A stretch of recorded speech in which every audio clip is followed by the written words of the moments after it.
Pedagogia da Indignação, Cartas Pedagógicas e Outros Escritos, de Paulo Freire. Do acervo de Ana Maria Araújo Freire, Fundação Editora da Unesp. Leitura de Sônia Naomi Mimura. Parte 2. Outros Escritos. Descobrimento da América. Ao começar a tentativa de resposta às perguntas que me foram colocadas em relação ao 5º centenário do chamado Descobrimento da América, minha primeira reflexão, ou talvez mais precisamente, minha primeira afirmação, é a de que o passado não se muda. Compreende-se, recusa-se, aceita-se, mas não se muda. É com esta compreensão, no fundo óbvia, da chegada do colonizador, que na verdade não descobriu, mas conquistou a América, que ensaiarei minhas respostas. A primeira questão já está em parte respondida nessa espécie de introdução sumária às minhas respostas. Não penso nada sobre o descobrimento porque o que houve foi conquista.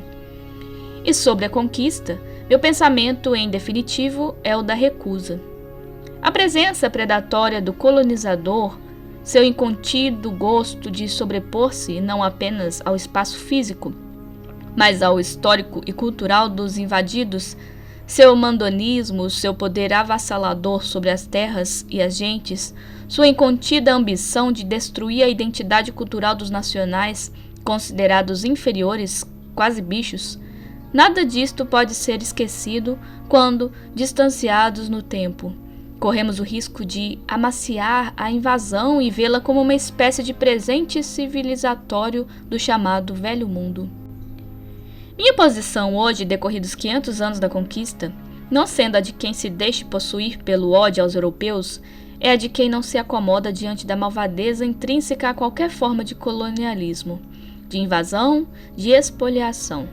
É a de quem recusa encontrar positividades em um processo por natureza perverso. Não serão, pois, os 500 anos que nos separam da chegada invasora que me farão bendizer a mutilação do corpo e da alma da América, e cujas mazelas carregamos hoje ainda.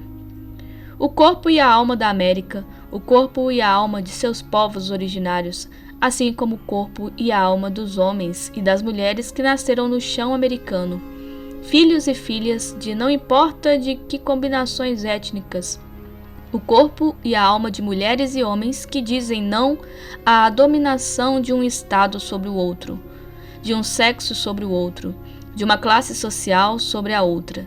Sabem o corpo e a alma dos progressistas e das progressistas, o que representou o processo de expansão europeia que trazia em si as limitações que nos eram impostas. E porque sabem, não podem bem dizer os invasores nem a invasão. Por isso mesmo é a melhor maneira, não de festejar os 500 anos de invasão, não cruzando, porém, os braços diante dos festejos a eles feitos. Seria homenagear a coragem, a rebeldia, a decisão de brigar, a bravura, a capacidade de lutar contra o invasor. A paixão pela liberdade de índios e índias, de negros e negras, de brancos e brancas, de mamelucos que tiveram seus corpos rasgados, seus sonhos despedaçados, suas vidas roubadas. Seus gestos de rebeldia se repetem hoje na luta do sem terra, do sem escola, do sem casa, dos favelados, na luta contra a discriminação racial, contra a discriminação de classe, de sexo. Eu comemoro não a invasão, mas a rebelião contra a invasão. E se tivesse de falar dos principais ensinamentos que a trágica experiência colonial nos dá, eu diria que o primeiro e mais fundamental deles é o que deve fundar a nossa decisão de recusar a expoliação, a invasão de classe também como invasores ou invadidos. É o ensinamento da inconformidade diante das injustiças, o ensinamento de que somos capazes de decidir, de mudar o mundo, de melhorá-lo. O ensinamento de que os poderosos não podem tudo, de que os frágeis podem fazer, na luta por sua libertação, de sua fraqueza, a força com a qual vencem a força dos fortes. É este aprendizado que eu comemoro. Certamente o passado jamais passa no sentido que o senso comum entende por passar. A questão fundamental não está em que o passado passe ou não passe, mas na maneira crítica, desperta, com que entendamos a presença do passado em procedimentos do presente. Nesse sentido, o estudo do passado traz a memória de nosso corpo consciente, a razão de ser de muitos dos procedimentos do presente e nos pode ajudar, a partir da compreensão do passado, a superar marcas suas. A compreender, no caso, por exemplo, do passado da conquista, como sem dúvida ela se repete hoje, de forma diferente às vezes. É exatamente porque o passado se faz presente, seja o passado do conquistador, seja o do conquistado, que os quilombos, momento exemplar da luta dos conquistados, se repetem hoje nas lutas populares no chão da América. A conquista atual, que prescinde do corpo físico do conquistador, se dá pela dominação econômica, pela invasão cultural, pela dominação de classe através de um sem número de recursos e instrumentos de que os poderosos neo-imperialistas se utilizam. Entre eles, os instrumentos assistencialistas, os empréstimos de que resulta o endividamento crescente dos submetidos. Para isso tudo, os poderosos de hoje, como os de ontem, contam com algo de importância fundamental: a conivência dos dominados enquanto seres duais.